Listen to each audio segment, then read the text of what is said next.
Good afternoon, everyone, and welcome. My name is Josie Alleman, and I am the Strategic Initiatives Consultant at Social Solutions, and I will be moderating today's webinar. We have some wonderful presenters with us today. It is an honor to welcome Dr. Ed Latessa, Director of the School of Criminal Justice at the University of Cincinnati, who has published over 140 works in the areas of criminal justice, corrections, and juvenile justice. We are also so excited to hear from his colleague, Dr. Kim Sperber, who is the Director of the Center for Health and Human Services Research at Talbert House in Cincinnati. And last but not least, Amy Pipus, who is the ETO Administrator at Operation New Hope in Jacksonville, Florida. Before we get started, I just want to point out a few housekeeping items. This webinar will be recorded, and so everyone who is registered will receive a link to the slides in the recording within a couple of weeks.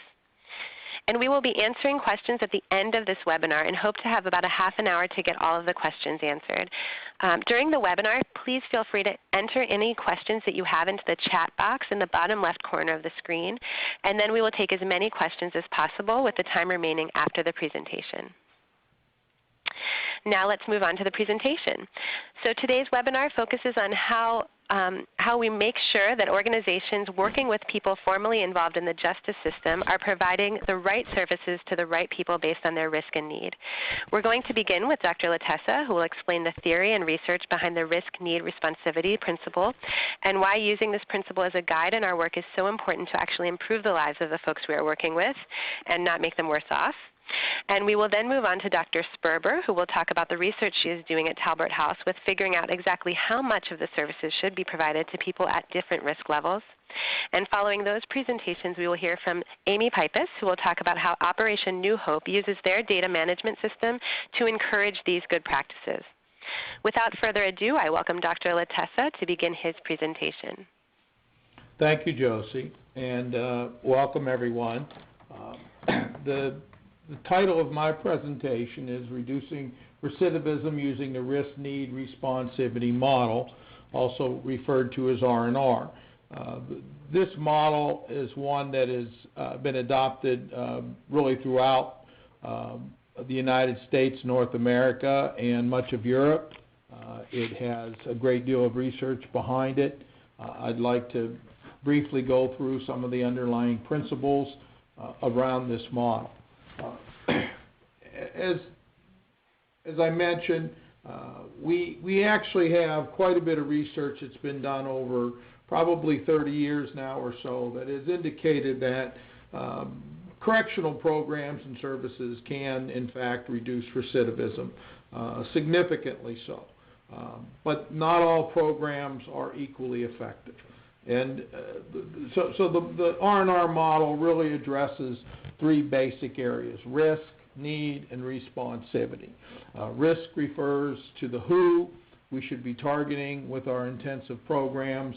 The need is around what we should target for change. And responsivity is really the how. And so when we put these three together, we're able to see fairly significant reductions in recidivism. I'd like to start talk about the risk principle. In the context of this work, risk really refers to the risk of reoffending and not the seriousness of the crime. If you think about a term like risk, it can have different meaning to different people. And so, if you talked about high-risk offenders, for example, to your neighbors, they might not understand what we're referring to. They might think of violent offenders or some folks that pose a real risk to them or their loved ones. We're really talking here about the probability that someone will recidivate. And so obviously we have people that have low probabilities. They might come out of jail or a prison and have a job and have a family to be with and have learned their lesson. Others, of course, may still have a number of risk factors that puts them in high risk for criminal conduct. When we talk about risk and the who to target, there's three elements. First, we want to target those with a higher probability of recidivism. I learned a long time ago, if you want to reduce recidivism, you have to focus on people that are likely to recidivate. We don't get very far when we focus on low-risk individuals. Second, we want to provide the most intensive treatment to higher-risk offenders. My colleague, Dr. Spergeber, is going to talk at length about this and some of the research that's been going on. But this is really a question of dosage and how much does it take to reduce someone's risk in specific areas. And finally, intensive treatment for low-risk offenders can actually increase recidivism. This is kind of the downside of trying to provide treatment to everyone. We can actually do some harm.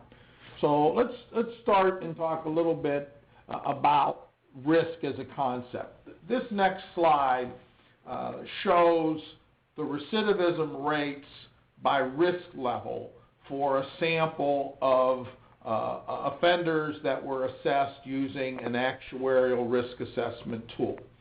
And so here you see, in this particular instance, this tool creates 4 categories. Low-risk individuals, those assessed as low risk, had less than a 10% chance of recidivating. This means that if you wanted to provide treatment for this group, you'd have to provide treatment to 10 individuals just to get one that might recidivate. The problem is we don't know which one will recidivate. So it's really a waste of resources, and as I indicated, we can actually do some harm by providing and requiring low-risk individuals to be placed in intensive programs. Moderate risk groups or medium risk groups, in this particular instance, about 3 out of 10 failed. So about a 34% recidivism rate. Now when we cross over to high risk, with this particular tool, the high-risk individuals, almost 60% of them recidivated. This instrument also distinguished very high risk, almost 70%. And so just by looking at this chart, we can easily see those individuals that require most of our attention, most of our resources, and most of our programming. That would be the high-risk offenders. Now, there's several reasons that we believe that we can do harm when we target low-risk offenders. First, of course, is a contamination problem. When you take low-risk individuals, people that are pro-social for the most part, and put them in with high risk, we often increase their risk simply because they learn those traits and those bad habits from higher risk. It's really not a hard concept. If you have a teenager, for example, you wouldn't want your son or daughter hanging around with a bunch of high-risk teenagers, kids that got into trouble all the time or used drugs or didn't go to school. Most parents understand. Second reason we see a disruption is because when you take a low-risk person who by definition does not have a lot of risk factors and you put them in an intensive program, you're often disrupting what makes them low risk to begin with. Again, if we think of our own lives, if we were taken and put into a facility for 3 months or 4 months, we'd probably lose our jobs. Our families would have difficulties getting by without us. Our neighbors wouldn't have a welcome home from the correctional treatment facility reception for us. The result would be not a reduction in risk, but rather some new risk factors that we would have to deal with. And finally, for those individuals that are under supervision, that are low risk, when we increase surveillance and control, we often leads to more violations. If you're required to attend a program 2 or 3 times a week and you miss an appointment, that can be a violation. And so low-risk individuals that are placed in intensive supervision or other kind of intensive programs often end up with violations and revocations that increase their failure. We see this in the next slide. This is a study that was done several years ago by Bonta and his colleagues in Canada, looking at a sample of offenders that were placed under intensive rehabilitation supervision. And what we see is that the high-risk offenders who were in this program had about a 31% recidivism rate after 2 years. High-risk offenders who were not placed in the program had a much higher recidivism rate, over 51%. So we see in this slide that, in fact, the program had an appreciable effect for higher-risk offenders. However, when we look at the low-risk group, we see just the opposite.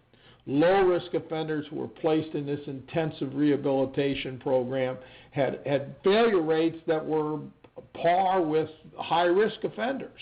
On the other hand, when low-risk offenders were not placed in the program, they failed at considerably lower rates that we would expect for a low-risk group, in this case about 14.5%. In the next study that was conducted in Ohio in 2002, we looked at community correctional programs throughout the state. Halfway houses that served those men and women coming out of prison, as well as community-based correctional facilities that served probationers. These are individuals that were placed in these facilities by judges. They were there for 4 or 5 months and received treatment. This study was a large study, involved over 13,000 offenders. We conducted a 2-year follow-up, and we looked at both new arrest and incarceration in a state penal institution. In the first slide, what you see are the treatment effects for low-risk offenders. And let me be clear, it's important to understand what a treatment effect is.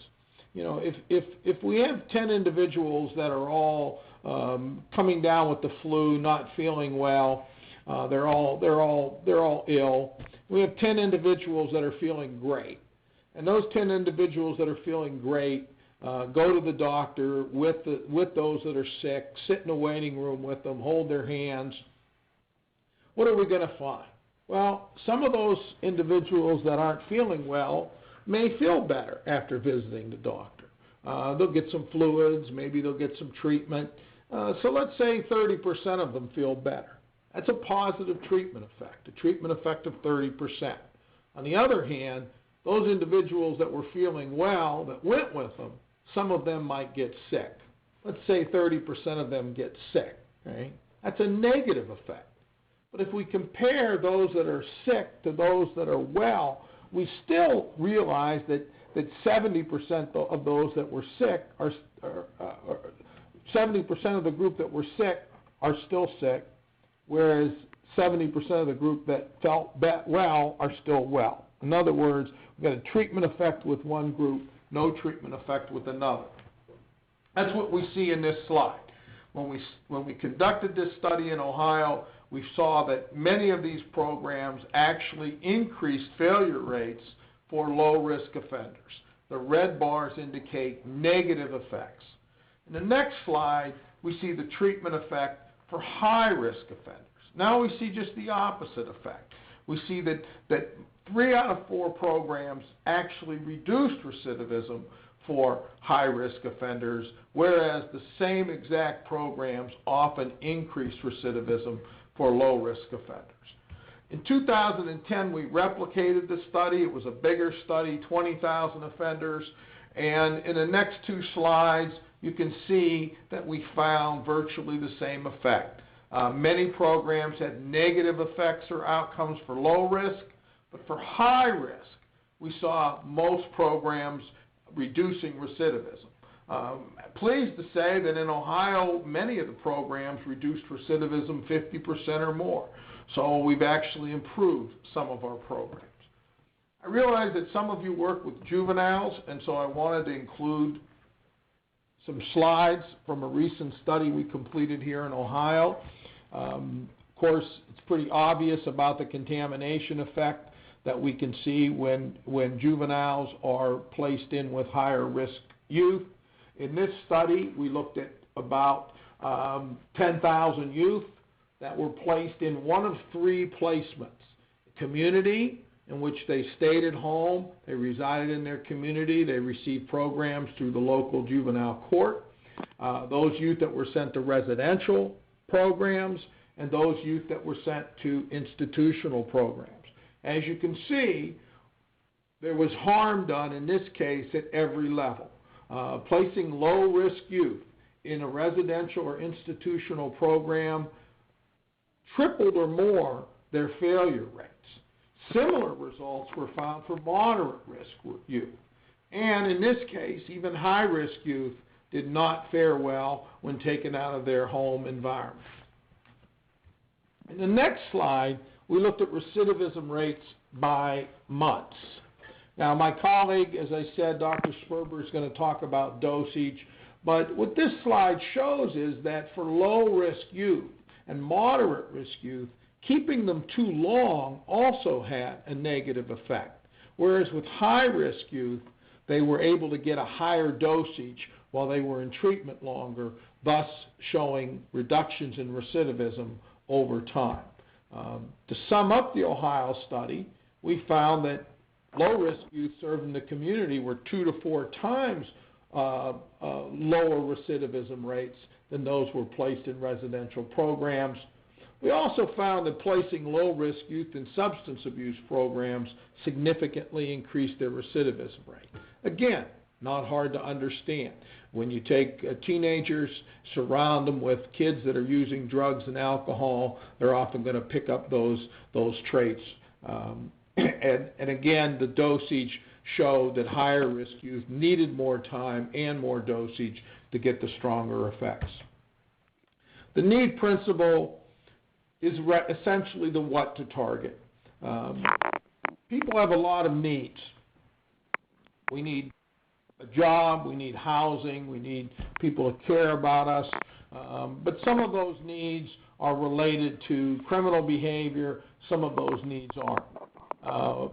In this context, we refer to criminogenic needs that are risk factors that are correlated with criminal conduct and that can change. So substance use, that's a risk factor, but we can change it. Being impulsive, acting without thinking, that's a risk factor, but we can change it. Right? Non-criminogenic needs are those needs that many people have that are not correlated with criminal conduct. They can be barriers. Someone has low self-esteem and they've given up. They don't want to try. That can be a barrier that needs to be addressed so that we can get to the risk factor.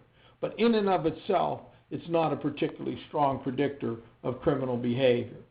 In the next 2 slides, we see the list and the set of major risk factors, starting with antisocial, pro-criminal attitudes, values, and beliefs, and cognitive emotional states. Pro-criminal associates. But it's not just having bad friends. It's not having pro-social people in your life. Temperament and antisocial personality patterns. Being impulsive, egocentric, weak problem-solving skills. And a history of antisocial behavior, be it involvement in the criminal justice or the juvenile justice system, or trouble at school or at home or in other settings. 5, of course, are family factors that can include criminality. So if the father's in prison or the mother's in prison, it can help explain why Johnny's sitting in front of you. But it's not very dynamic. We can't do much about that. But low levels of affection and cohesiveness in the family.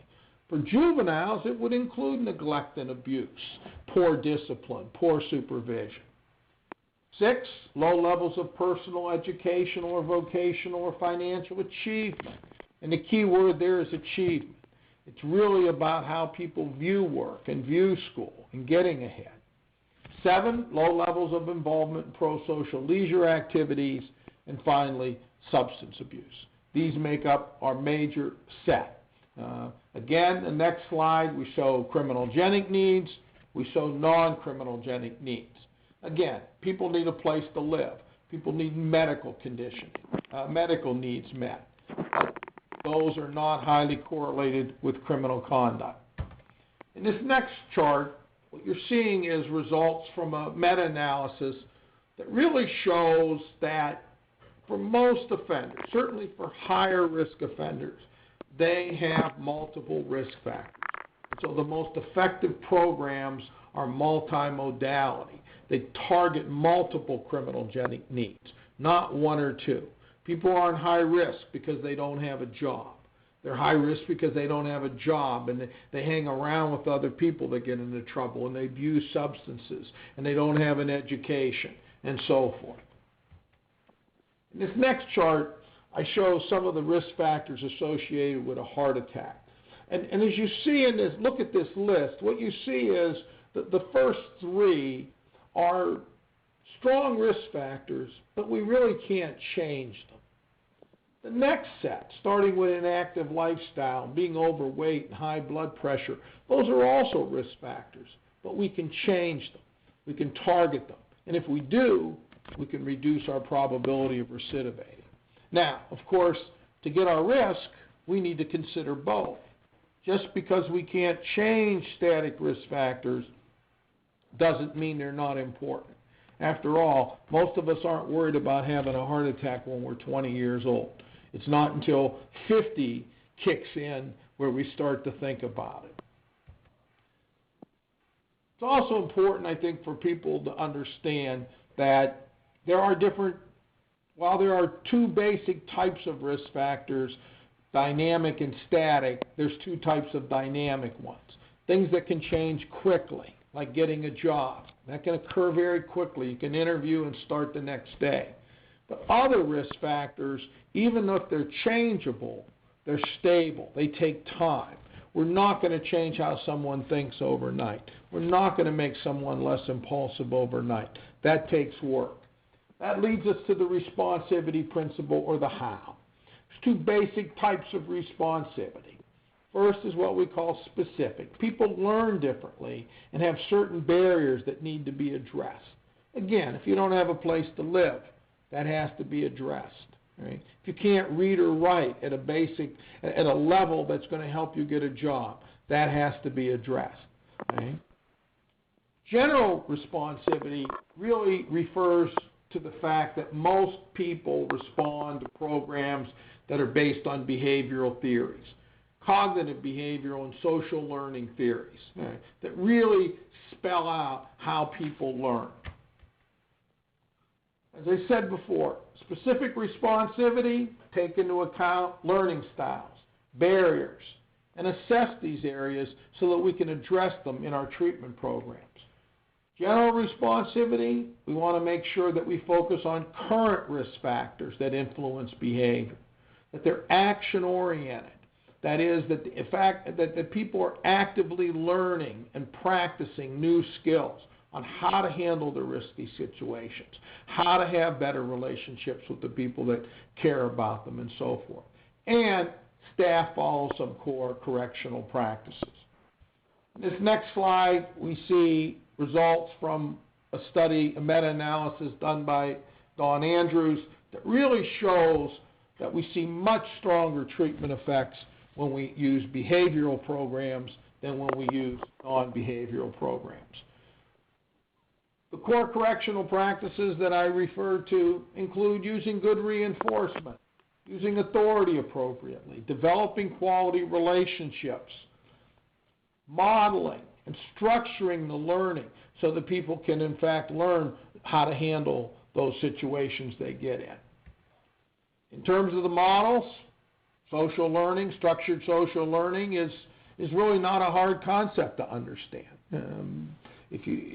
Most of us have turned into our parents as we get older. It's really a social learning process. It's not a theory of criminal behavior. It's a theory of human behavior, that we learn behaviors and knowledge and attitudes and skills from people around us. And so the key with this model is surrounding the offender with pro-social people that can teach them new ways to behave.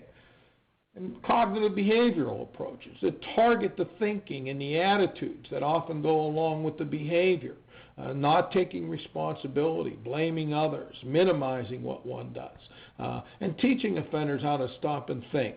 Think about the harm they're doing, not just to themselves, but to others, to their family, to loved ones, to victims.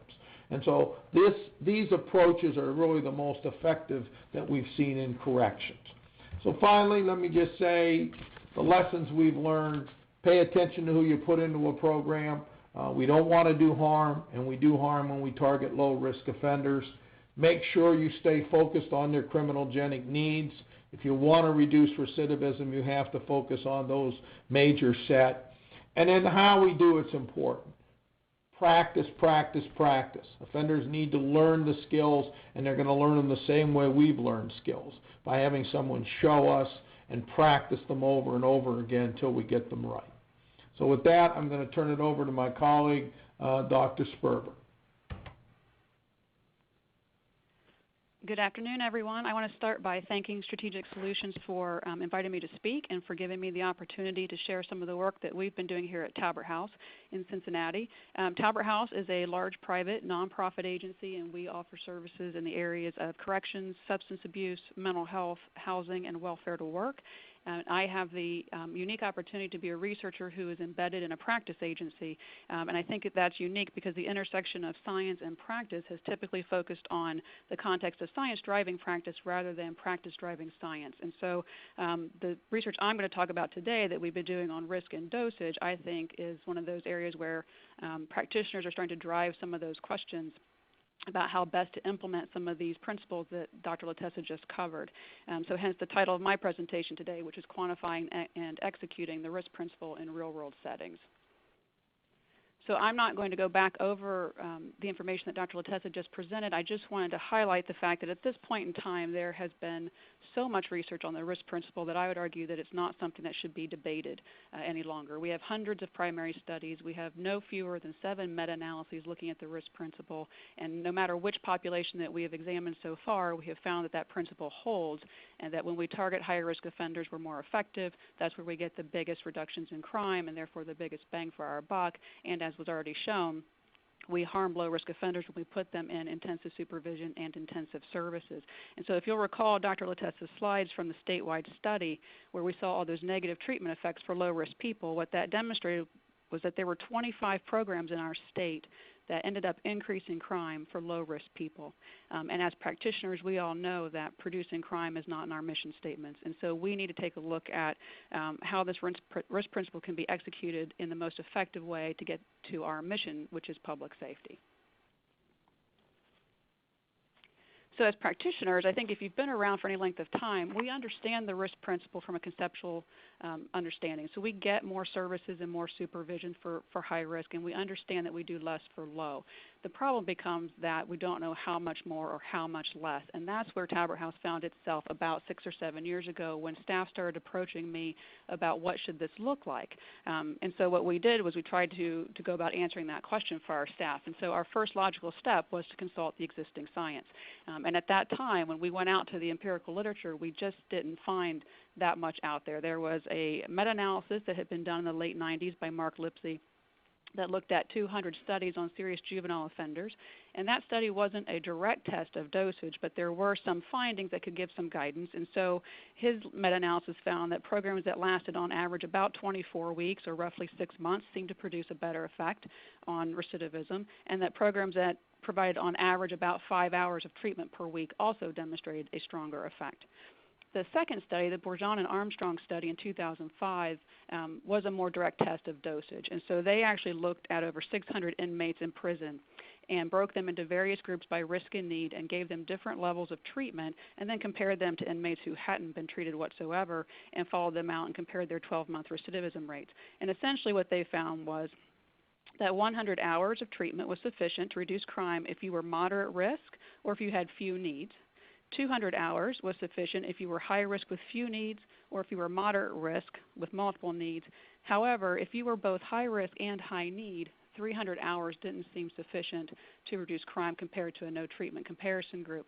And for those of us in community corrections, that finding was a big concern because many of our environments are hard pressed to provide 300 or more hours of treatment. And so it got us thinking as to whether community-based environments would really need that level of dosage. And that's really what started our development of a dosage research agenda. And at that point, we started some partnerships with UC to engage in some research around that. And so our first study was done in one of our community-based correctional facilities, which is a secure residential environment. It's a 100-bed facility. The average length of stay is about 4 months. The clients do not go out to work during that time, so they are in treatment the entire time. The sample size for that particular study was almost 700 clients. We looked at people over a 3-year period that had come into our program. We did not look at sex offenders. We do have a few sex offender beds in that program, but we assumed that dosage protocols could look very different for sex offenders. Therefore, we chose not to look at them. We define dosage for our study as the number of group hours the clients participated in, and that's an important distinction that I'll come back to later in the presentation. But most of our treatment is provided in a group format, as is pretty common in residential environments. But our clients also get a significant amount of individual case management time as well. We did not count case management at that time because as we were reviewing sort of what would happen during case management, it didn't look like it was using a cognitive behavioral structure. It wasn't teaching oriented. It was by and large things like information and referral, compliance oriented activities, administrative activities, and things of that nature. So we elected to not count that. We also knew that for our group services, they were all based on a cognitive behavioral modality, and they all used manualized curricula. And I had gone in and done some fidelity checks of my own, and so had confidence that the program was adhering to that model. So that's how we define dosage. We were also able to calculate that fairly easily because we have an automated clinical record, and so all of our progress notes go into an automated system. All of those notes have start and end times, therefore we can run reports fairly easily and get those dosage calculations. We've defined recidivism as a new sentence to prison post-release, and everyone had to be out of the program for at least 12 months when we started the recidivism checks. So this graph is focusing in on the moderate and high-risk offenders, and for this particular study, moderate or the risk level was defined by the LSIR. That was the instrument that we were using at the time. And so we broke them into 3 groups for dosage, those that got less than 100 hours, which is the blue bars, those who got 100 to 199 hours, which are the red bars, and then those who got 200 or more hours, which are the green bars. And so what you find is that as dosage goes up, for moderate risk folks, we see some modest reductions over time in recidivism. The biggest jump or reduction is for those high-risk offenders. And so what we see is that when they get between 100 and 199 hours, the reoffending rate was 81%. When they got over 200 hours, the reoffending rate dropped down to 57%, which is a 24% reduction. So we see the largest decreases in recidivism when we move to 200 more hours for those high-risk individuals, with, as I mentioned, the results not being quite as strong for moderate risk. So that was our first day that gave us some general parameters, but as you can imagine, as for practitioners, those dosage ranges were still pretty broad. So to say between 100 and 200 hours or 200 or more without providing any kind of endpoint for folks wasn't quite as helpful. And so we thought, well, if we had a larger sample, maybe we could look at some more refined categories that would be of more help to practitioners.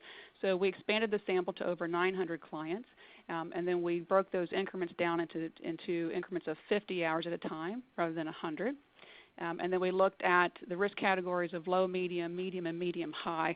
And that's of importance because in our first study, we because of numbers, we collapsed people into those various risk groups. So our high risk group might have contained people that were medium, high, and high based off of their level of service inventory revised scores.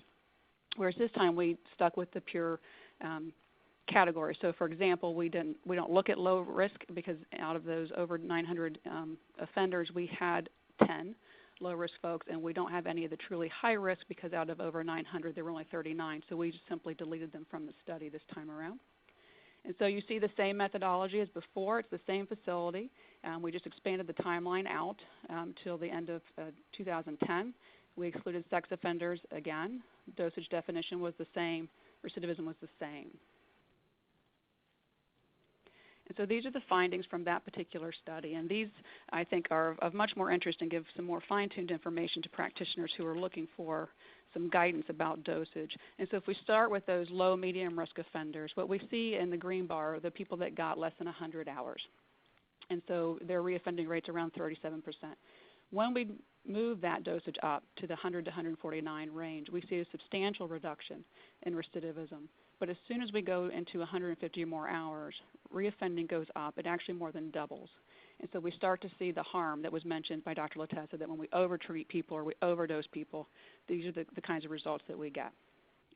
When we look at the medium risk individuals, we see the largest decrease when we go from less than 100 hours to the 100 and 149 again. And then we see some smaller reductions when we go to 150 to 199 hours. From there, it plateaus as dosage goes up, but then as soon as we get to that 250 to 299 mark, reoffending goes back up again substantially. The other thing I find of interest, just from a purely practical standpoint, is that with this group of folks, when we gave less than 100 hours, we get the same outcome as when we gave them 250 to 299 hours. And so we're expending a lot more resources and a lot more money to get the same poor performance that we got when we gave less than 100 hours. When we look at the medium high-risk group, the one that tends to be of most interest to us, that first bar, that gray bar, the people that got 150 to 199 hours, because we didn't have anybody that got less than 100. And so we see that when we go from that level of dosage to 200 to 249, we see a substantial drop in recidivism going from 74 to 47. So that's where that largest drop comes. We get some more modest reductions as we continue to go up to the 250 to 299 mark, and then as we continue to go up with dosage, those sort of gains in recidivism reduction start to get smaller and smaller, which would seem to suggest that there might be a saturation effect with dosage, even for our higher risk clientele. So essentially, the relationship between dosage is not linear, and so that's of importance. So we need to understand that as we continue to add more and more dosage, that doesn't mean that with every increase in dosage, we will continue to see a decrease in recidivism, and that it's moderated by risk, meaning that that relationship looks different based on different risk groups. And so for some people, as we continue to go up in dosage, we start to make them worse. And those cutoffs vary by the risk group. So the largest changes in recidivism for the low, moderate, and the moderate seem to be around the moving from 100 or less hours to that 100 to 149 hours. And then it starts to go back up from there as we start to increase our dosage.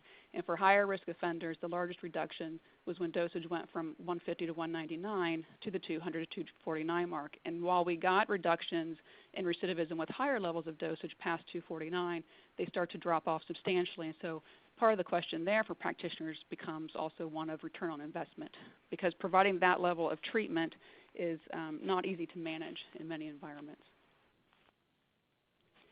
So those were our first couple of studies, and while they're providing some really good guidance for us, there are still a whole host of unanswered questions that I think I'm going to go through rather quickly, because you can go to the article for more detail, but I think we need to highlight those so that we understand how much we still don't know about dosage. And the first thing is about how to define it. In our studies we looked at it by hours because we felt that was the most precise measure, but there's not a universal definition about how to define dosage for our field.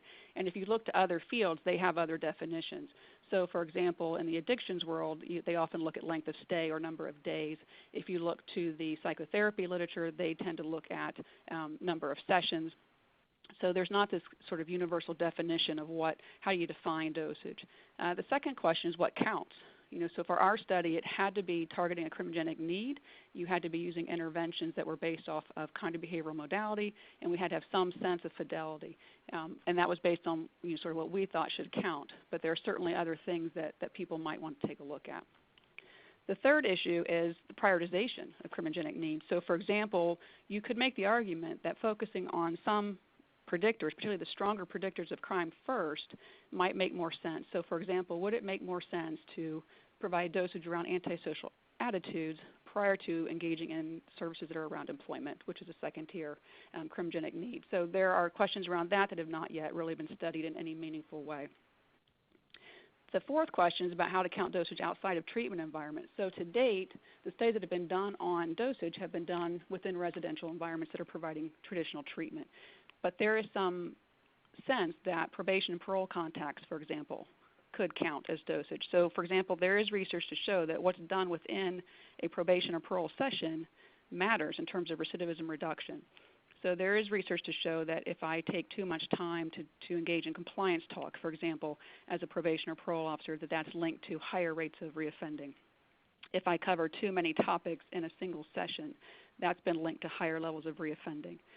However, if I use kind of behavioral-based techniques and strategies, that has been linked to lower levels of reoffending. And so that research would suggest that what probation and parole officers do can count as dosage, provided that they are doing the right things during those sessions.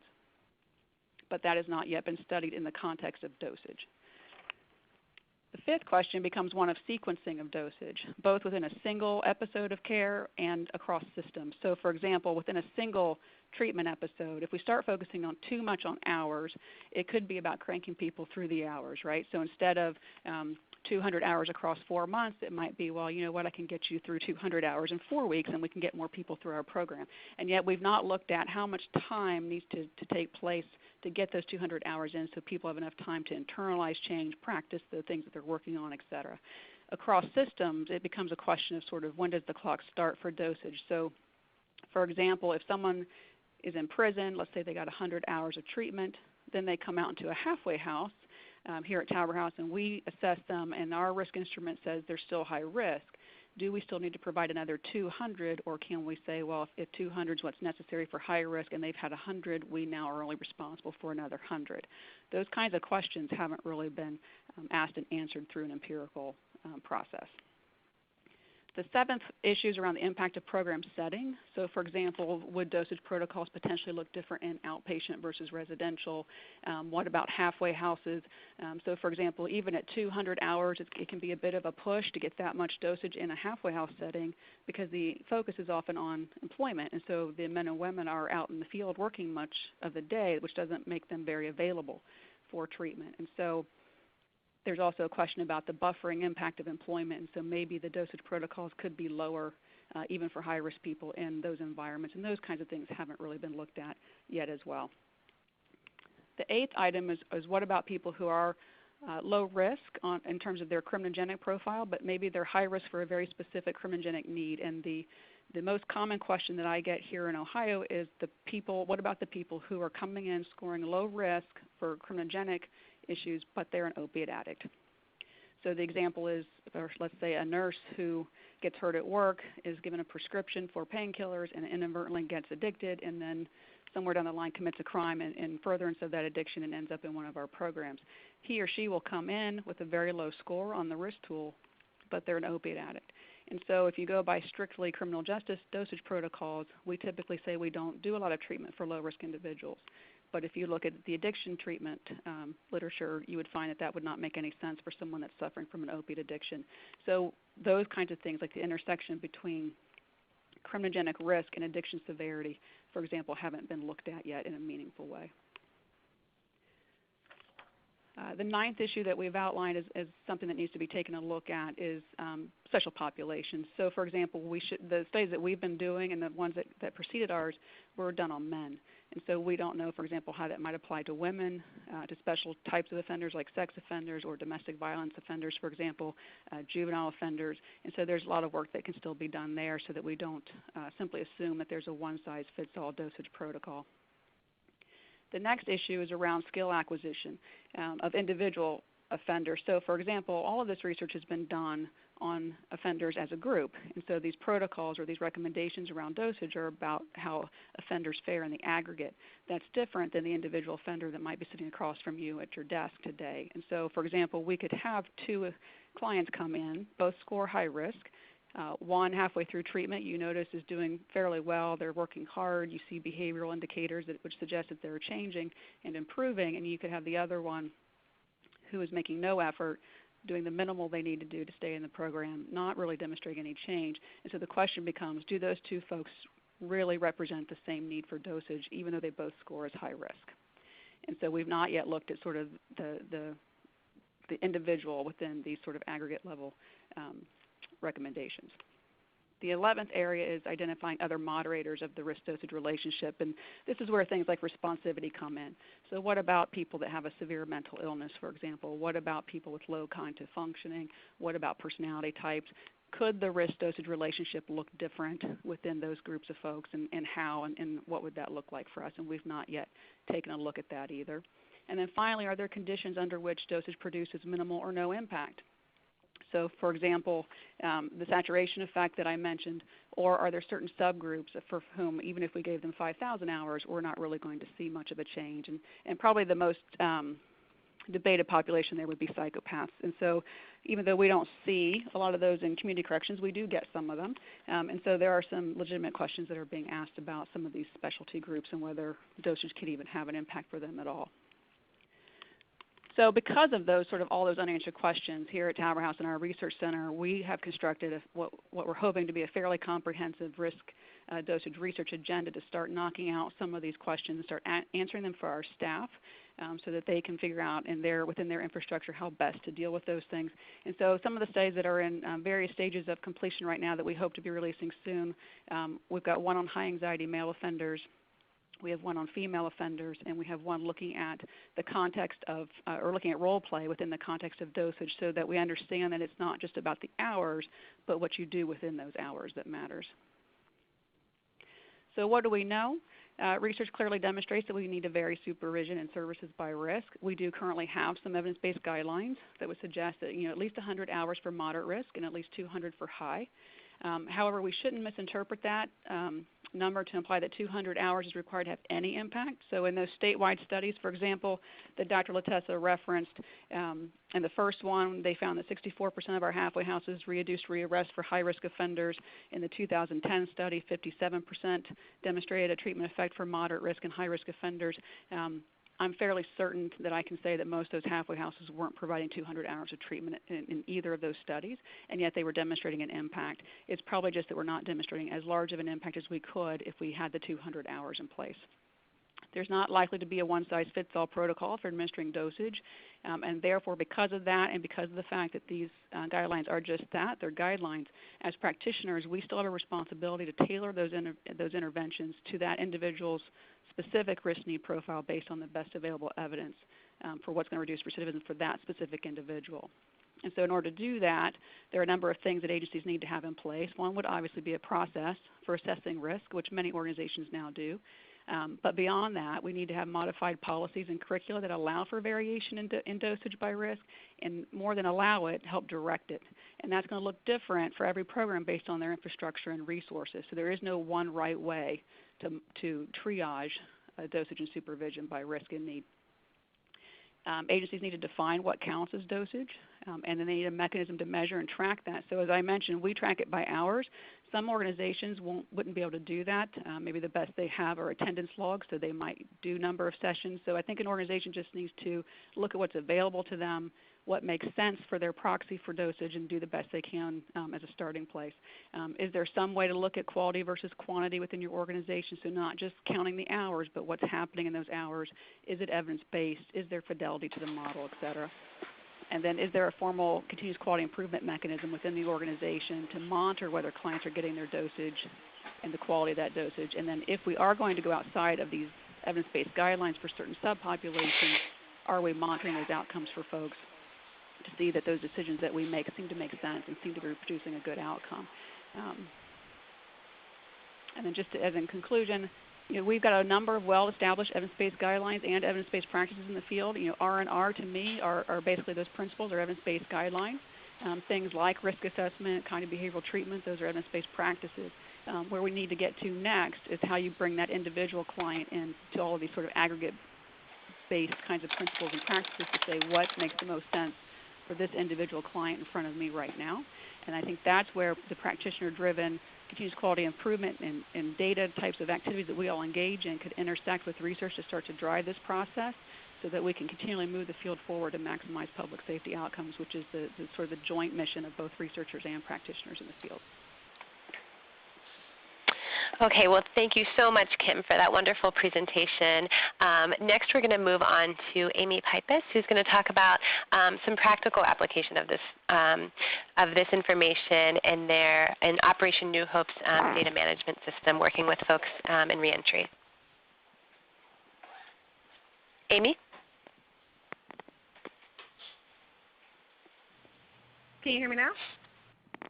Yes, go ahead. Great. Hi, this is Amy Pipus from Operation New Hope. And so we have, basically Operation New Hope was founded in 1999 as a faith-based nonprofit community development corporation. And we are dedicated to providing individuals and families with opportunities and tools necessary to rebuild their lives and restore communities through sustainable economic development initiatives. Operation New Hope has maintained a two-pronged business model as vital to sustaining broken urban communities, the development of affordable housing, and successful workforce and family reintegration of ex-offenders. Housing development is the original program at Operation New Hope, which creates affordable housing for low-income families. Since the inception of the program, 86 homes have been built, and 80% of the homeowners are single moms. Ready for Work is the most nationally recognized ex-offender reentry program praised by 3 consecutive U.S. presidents, including Bill Clinton, George W. Bush, and Barack Obama. The Ready for Work program was also written about in Bill Clinton's book titled Giving. Our program saves taxpayers money by effectively transitioning clients into the workforce while also significantly reducing recidivism rates. We provide clients with the skills, support, and resources needed to overcome employment obstacles and create a stable and healthy environment for the entire family. So Ready for Work uses a 4-pronged approach. The first prong is case management, which is provided by case managers here on site, and the level of intensity depends upon the track level they are assigned to, which is determined by the case manager. Guidance and support throughout the program are also provided by the case manager. The second prong is life coaching. The life coach provides guidance and assistance to the client if they don't have any type of personal support system. The life coach is in contact with the client on a regular basis to help them solve problems, gain hope, and increase confidence. The third prong is job training. Each client receives 4 to 6 weeks of career development classes, which are provided on site, featuring employment and life skills. These classes must be completed successfully to complete the program. And finally, they receive job placement assistance. Once the case manager, career development instructor, and mental health counselor has signed off that the client has completed all necessary goals, then the client is eligible to receive job placement services. The employment team, which includes job coaches and account executives, helps them to locate employment in the local community based on partnerships we've developed with many local businesses. In order to complete all of these goals successfully, for each client, we developed strategic partnerships with faith-based organizations, local businesses to provide work opportunities for our clients, community outlets which provide resources that many of our clients need, including housing, food, clothing, and other supportive services like substance abuse, which is provided by a local community agency for our clients, and also the judicial system to share information about our programs so that we are a community working together. It is impossible for one organization to provide every form of assistance a client may need, so we strategically develop partnerships to ensure our clients' transition is as smooth as possible. And our clients are inmates, offenders, and ex-offenders having not committed violent or sexual crimes, and they must undergo a complete background screening prior to acceptance into the program. In addition, we require that clients do not have any sexual convictions in their entire criminal history, not just the most recent charge. So there's 3 touch points, well, really 2 touch points, and then also this comprehensive one-on-one that we use to determine the track level. First is a risk assessment. We had our risk assessment specifically developed by Dr. Michael Hallett. He is a criminology and criminal justice professor at the University of North Florida, and he designed the risk assessment we're currently using based upon several aspects of the client's life that will determine how much assistance they will need to ensure they do not recidivate during the program and afterwards. The risk assessment is completed by the client during the intake process. It was developed to cover a broad range of information about the client, so they answer questions about many different topics, including drug and alcohol use, legal background and high-risk behaviors, good health and health benefits, mental health, family history and relationships, religious activity and or spirituality, sense of personal identity and efficacy, employment readiness, education, and housing. And that gives us the overall sort of picture of where they are according to their risk. Once they've completed that, they will move to the case managers who complete a comprehensive one-on-one session with them. And they will gather more in-depth information about the client's history. The risk assessment questions are often asked in different ways. That way we can ensure that all the details about the client's past have been revealed. Case managers are also working on building trust with the client and helping them to feel more comfortable with sharing this personal information so that we can help them to the best of our abilities and ensure they do not recidivate again. And then finally, once we've completed that comprehensive one-on-one, case managers are able to use that information to develop the plan of care for each individual client. The plan of care outlines what the client will need in the program based on their short-term goals, long-term goals, and resources needed. Each client will have a unique plan of care catered to their specific needs. So once we've started to determine the track level for the client based on that plan of care, this is basically kind of the information about the different track levels. A track level 1 clients will typically come into the program with strong job skills and minimal behavioral issues. They also require the least amount of case management assistance. They typically will have a family support system that helps them to readjust easily, and they will typically have completed their high school degree or even have a college degree and also have a strong employment history. Track level 2, clients typically come into the program with some job skills, but typically limited previous employment and minimal behavioral issues. They will sometimes have some sort of family support to assist them with the transition. Oftentimes they have already completed their high school degree or GED, but they may need a little bit of assistance with that. Typically they're classified as track level 2 because they need additional support for some basic needs to help them get back on their feet before they can begin pursuing employment opportunities. Track level 3, clients typically come into the program with minimal job skills and employment history and have more intensive behavioral issues like substance abuse addiction or mental health issues. They usually have no family support and need a life coach to help them with the transition from prison. They also typically have not completed their high school degree and need assistance with their GED. And track level 4, clients come into the program with few or no job skills and have severe behavioral issues. They have no family support system to help them with their transition from prison. They also have been habitual offenders. They need education assistance because many times they did not complete high school, and they also have both substance abuse addictions and mental health needs. Many of them need mental health counseling due to being a habitual offender, and it helps them to transition back into everyday life. So we take all that information and we track everything through our ETO system, and we classified everything as touches with our clients. So a touch is every time anyone in our office has a direct interaction with a client, we consider this a touch. Touches can be conducted in person, on the phone, or through email interactions. The higher the track level will result in more touches for each client. Examples of touches include all of the touch points that are used to track clients' progress through the program. So some of the examples of the touch points that we use are career development classes.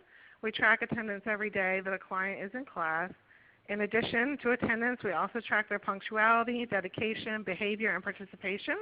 This gives us an overview of each client every day and how they're making progress in the classes. It also gives us a good perspective about how they will be on the job. Case management, we initially complete the comprehensive one-on-one session that determines their track level. Then the plan of care outlines their short-term and long-term goals and any other needs that they have that need to be addressed while in the program. In addition to the plan of care, we also document any interaction that is made with a client, any monetary assistance provided to the client, and any resources that are provided to each client. And we have life coach contacts, so any contact between the life coach and the client that is completed is tracked in ETO each month. Contacts include phone calls, email, and in person. The life coach completes a survey each month, which is uploaded into ETO for the client. And employment services, they initially complete a profile assessment to determine the client's skills and desires in future employment. Afterwards, we have an employment services notes touch point that is used to track any interaction made with the client, including contacting employers and scheduling interviews. Once the client is placed, we then track where the client is placed, how much they're getting paid, what types of benefits they may receive, if any. Some jobs don't provide benefits for them, and if the job is full or part-time. We also have mental health services. We document all individual and group sessions conducted with a client so that the case manager and employment services are all in the same loop about when the client is ready for employment based upon successful completion of the services they were referred to. And we also have substance abuse classes. We just track the attendance for the substance abuse classes so that we know when the clients who are required to take these courses have completed them and are ready for employment. These classes are provided by a local community agency that has partnered with us to help the clients in our program. And not every client is required to attend the mental health services or substance abuse classes. It is based on need for each individual client. So you can see we kind of cover everything with our touch points so that we have all the information that we need in our ETO system. So these next 4 slides show how we capture details about each client. So not only are we tracking sort of like their attendance, we're also getting a little bit more in depth in learning information about their behavior, their dedication, their participation, and punctuality. So after each class is completed, the career development instructor will document this information in ETL. Our classes are structured to help the clients learn how to improve these components so that they are better prepared for employment. This report shows the aggregated data for each track level, but we also have reports that show how each individual client is doing. These reports are often shared with employers prior to an interview to give the employer a general idea about the client we are recommending for employment. This chart shows that the majority of our clients in each track level are exhibiting either acceptable or outstanding behavior. And kind of the difference between acceptable and outstanding is that's one of our goals of our program, is that they are coming in typically with, a lot of issues or things that they need assistance with, so they may come in as acceptable, and we are moving them towards outstanding, so they are progressing through our program. Dedication is the same sort of situation. This chart shows the majority of our clients in each track level are exhibiting either average or excellent, and that's just kind of showing the progress of people coming from average, and we are moving them towards excellent and preparing them to go out into employment. And participation as well. You'll notice that this chart shows the majority of our clients are exhibiting either average or excellent participation. And finally, punctuality is the last one that we track. And this one shows that the majority of our clients are on time each day for class. We do take that very serious. That is very important for employment to make sure that people are on time. And so this report shows the percentage of clients who enrolled during program year 2014, which for us runs from October 1st, 2013 through September 30th of 2014, and they received case management services. Reports like this provide an overall picture of the amount of services and work provided for each client.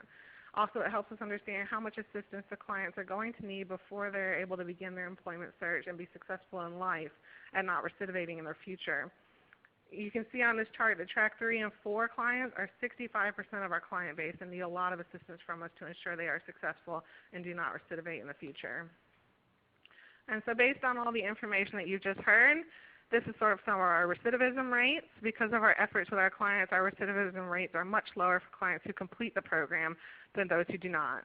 We also track recidivism rates by any crime committed, while the state of Florida tracks any new crimes. So our rates are fairly close in the number, but really in reality when you compare it, it's not really apples to apples, so we're making a much bigger impact on the clients that we're serving. And we've also consistently been getting better at reducing recidivism over the past 3 years, as you can see on the top line. And that's all for me. Thank you so much, Amy. That's really great practical information. So that is the end of our presentation. Before I move over to the questions, I just wanted to point out that our next webinar is reframing the human services to gain public support for effective programs. So it's going to be talking about how organizations that are doing best practices and doing great work can influence the public's opinion about doing things in a way that is evidence-based. And you can register at performwell.org, which is our partner, which is a resource. It's a website that has resources like assessments and things that are in the public domain for organizations to look through to get lots of information about performance management. So next I'm going to move on to some questions. We have lots and lots of questions, and we have about 25 minutes left. So I got a lot of questions about good risk assessment tools to use. And so Dr. Latessa, I'm going to start that off directed to you, and then Kim, Dr. Sperber, if you'd like to chime in, that would be great too. Okay, did you want me to talk? Because I can't see the questions. Oh, yes. So the question is, what risk assessment tool do you recommend to identify someone's recidivism risk level? And there are lots of questions, actually, about assessment tools. So if you could, answer that question, but then just elaborate to talk about if there are any, where they are available, and if there are any in the public domain, et cetera. Okay. Well, there are different, categories of assessment tools. The first being kind of the broad-based general risk need assessment tools that we would generally recommend be done on all offenders that are, potentially eligible for programming or services. The proprietary tools, the most widely used tool is the LSI. and the LSCMI, so the Level of Service Inventory. That's a proprietary tool.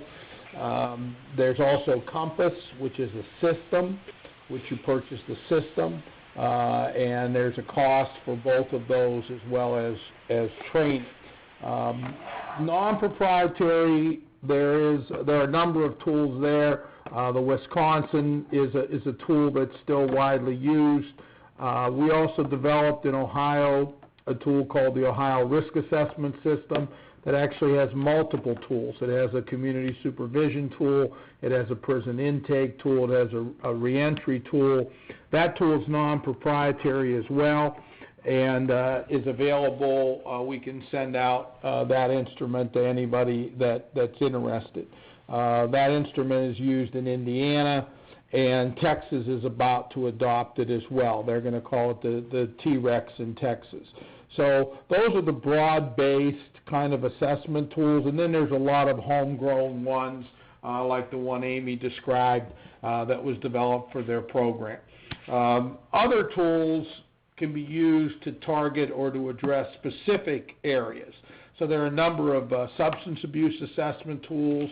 There are tools that assess criminal attitudes, for example, and so forth. Sex offender assessment, if you're dealing with sex offenders, there are specific tools for that. Those tools tend to be more either domain specific or population specific, but there's also a whole range of those available as well.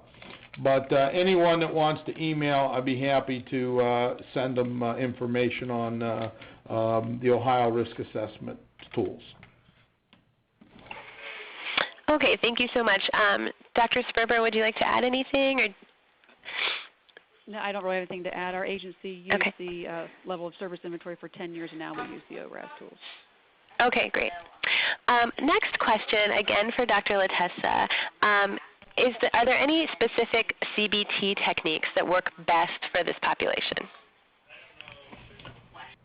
Well, I think it's techniques as much as it's I'd say this. I think, one, you should use curriculum. Manualized treatment always shows stronger effects than non-manualized treatment, and there are a number of reasons for that. One is because you can it's easier to train staff and ensure quality when you have a manual that people are supposed to follow. I mean, think about a lesson plan. Which is more effective, if you went into a class and just started talking off the top of your head, or if you actually had a lesson plan in which you knew what you wanted to accomplish and you had examples and so forth. So I would look at curriculums. There's a lot of curriculums out there. So again, some are proprietary, some cost money. Thinking for a Change is a widely used curriculum that's available from the National Institute of Corrections. That's a non-proprietary curriculum. We have a substance abuse curriculum we developed here at the University of Cincinnati for substance abusers. That's a non-proprietary curriculum. We just released a new sex offender curriculum that we developed for the state of Ohio that's also non-proprietary. There are also proprietary curriculums. There's Moving On, which is one that's specifically for women. That's available. But I would say this, regardless of the curriculum, it's important that you get trained, that you coach your staff, that you have quality assurance in place, because we know that people kind of get into bad habits. I like cognitive curriculums that emphasize practice and skill building. I think it's one thing to target attitudes. You have to change how people think, but they then need the skills in order to put that into practice. And so if you think about work, if you've got somebody that doesn't want to work, they don't understand why work's important, they've never had a job in their life, but they also don't have any job skills. Well, if you change their attitudes about work, right, they still have to know which end of the shovel to use. They still have to have some skills to offer an employer.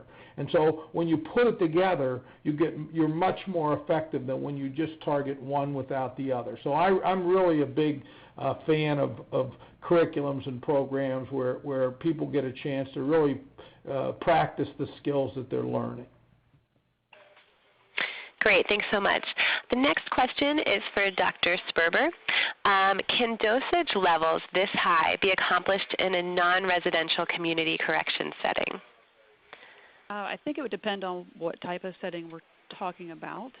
Sort of what, so length of stay, how frequently are they seen, how long are the sessions. And so in theory, yes, but I need to know a little bit more about the infrastructure of the program.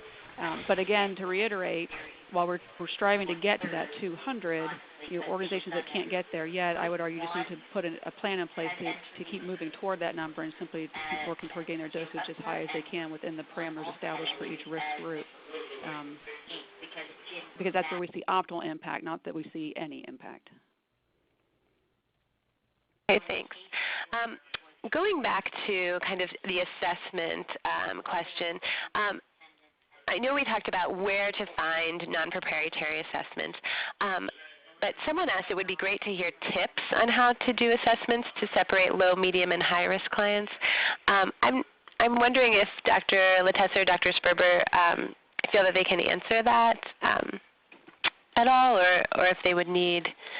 What do you mean? How to do it? How to do the actual assessment? Yes, I think so. It says here tips on how to do assessments to separate low, medium, and high-risk clients. Well, different tools have different protocols for assessment. There are assessments where the offender fills out all the information. There are tools where it's all file-driven, so someone would review the file and assess based on that information. Most of the newer generation tools, like the LSI and the Ohio Risk Assessment System, and we have a youth assessment system as well, by the way. I should mention that for those that are working with juveniles. Those instruments are really based on a combination of structured interview and official data. And so we really train people to sit down with the client, interview them, ask them certain questions, also look at the file and score them. My belief is that there's really no substitute for getting information from the client, but you also have to verify it. The advantage of these kind of assessments, of course, is that not only are you able to score the instrument out, but you get to know the client a little bit. You're able to probe, ask questions. You're able to look at their effect, see if how they're responding, get a sense of their motivation. Are they ready to go into the program? And so I'm a big fan of tools that kind of allow the interaction between the client and the assessor. Of course, time is an issue with some assessments. They take longer than others. But many of them, the LSI, for example, and the Ohio, both have screeners. So you can screen low-risk people out fairly quickly. And that's an advantage because you really don't want to spend a lot of your time with low risk when they don't need all of that. It's the higher risk that we have to spend more time assessing, and we have to spend more time treating. And so you really want to get an assessment process that lets you kind of get there fairly quickly. Okay, thanks so much. So the next question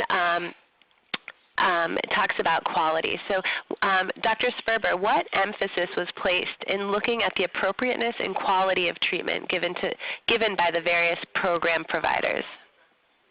For our study, what we had relied on was a lot of the work that I had done prior to executing the study for a number of our facilities, which is where I actually go in and do group observations for our programs and to give them feedback on their fidelity to our various manualized curricula and to kind of behavioral treatment simply as a modality. And so I had done a number of those kinds of reviews at that facility beforehand and knew the extent to which they were adhering to the curricula and to the modality before we went in to code that data.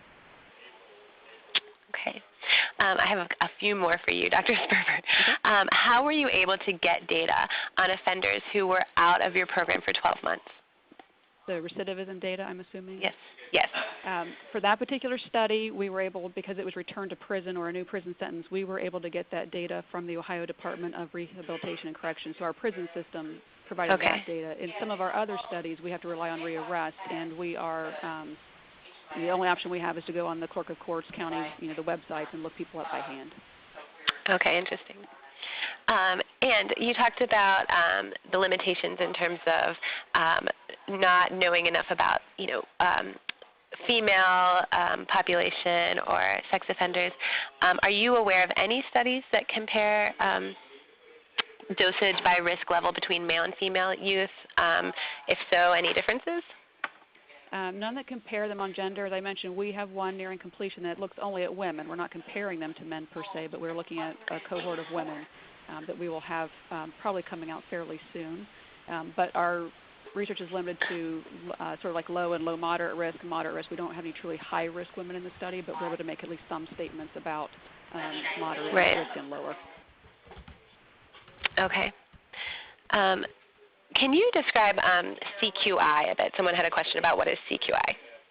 CQI is continuous quality improvement. It's essentially a sort of business methodology where organizations collect a lot of data to drive decision making and look at their processes, and we do that here at Talbert House. We have for about 15 years. So all of our programs routinely collect data on certain measures or key indicators and feed that through a system that we can look at and then monitor how a program is doing. So one example would be that our correctional programs track the percentage of their clients that get the appropriate level of dosage based on that particular program's dosage protocol.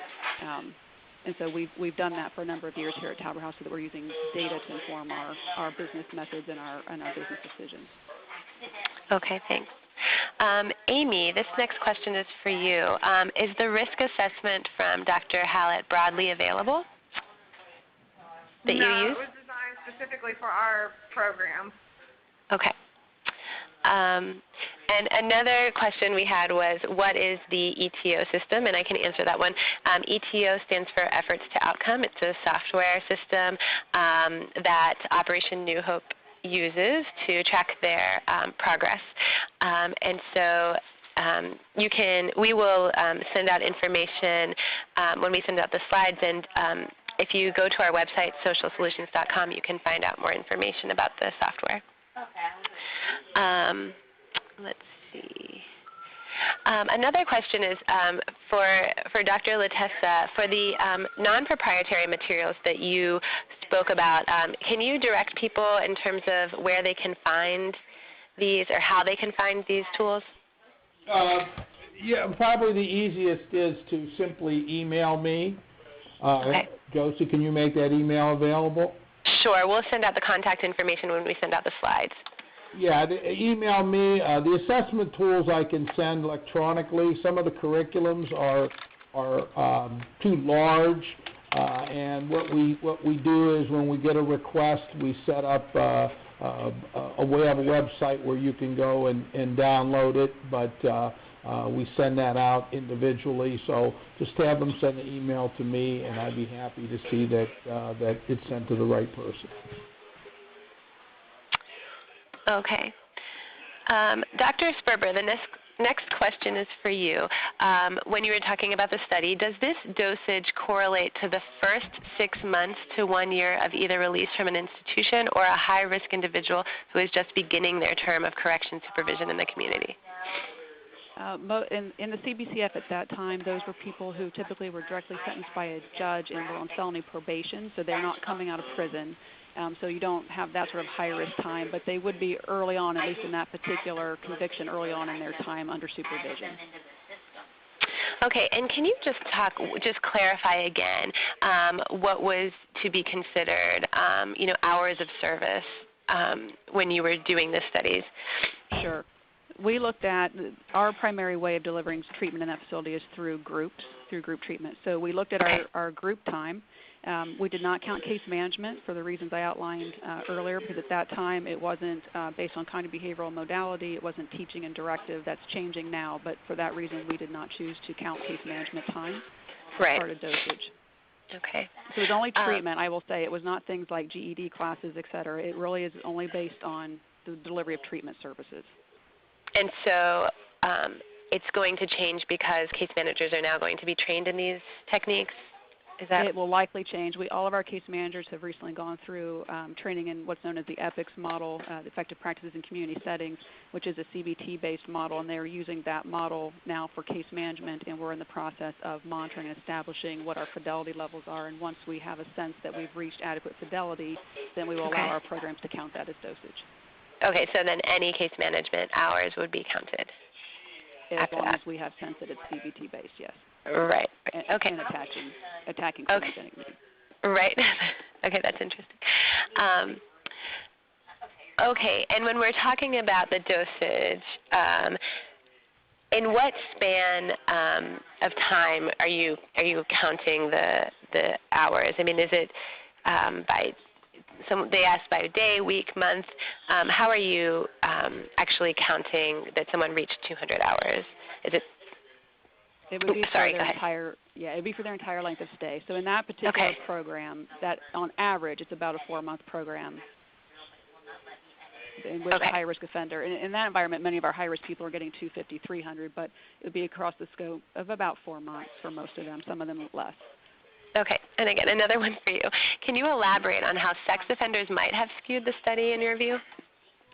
Yeah, there's a couple things. One is, there's some research to show that they require at least longer lengths of stay, and so we have some variance there that maybe they need more treatment. The other issue really was around recidivism tracking, and you often need to have much longer follow-up periods before you see them get rearrested for sex offenses. And so because we had a shorter time span for follow-up, we elected to leave them out. We didn't want to inadvertently count them as no when it might have been that they just didn't have enough time to reoffend and get caught. So there were several reasons for keeping them out at this point. Now we're hoping to do a study specifically on them if we can get a large enough sample to see if those dosage patterns do in fact look different or not. Okay.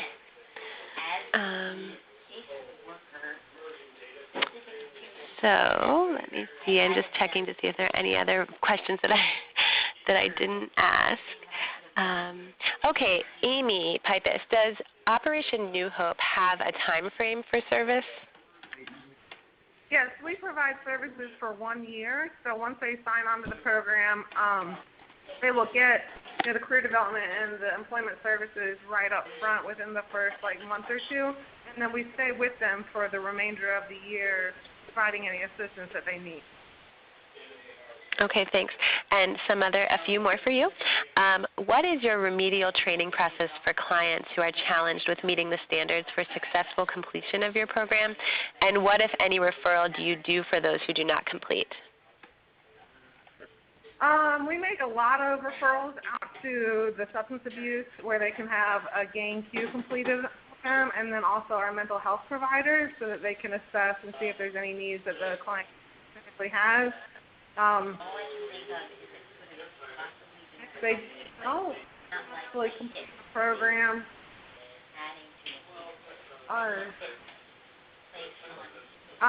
hang on just 1 second. We kind of make referrals along the way.